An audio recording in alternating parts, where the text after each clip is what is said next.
Rainy Park, Souvik Bandyopadhyay.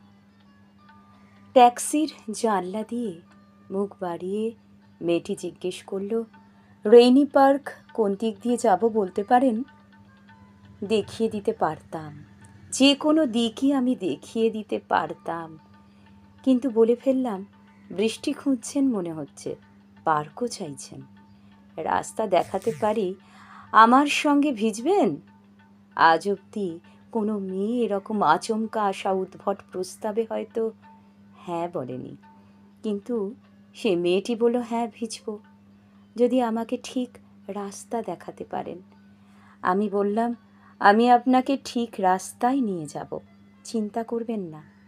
মেয়েটি ট্যাক্সির দরজা খুলে হেসে বলল, আমি জানি আপনি আমাকে বৃষ্টি উপত্যকায় নিয়ে যেতে পারবেন না।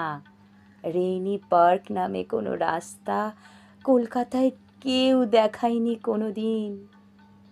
আপনি বড়জোর আমাকে সিনেমা হল বা বাইপাস নিয়ে যেতে পারেন।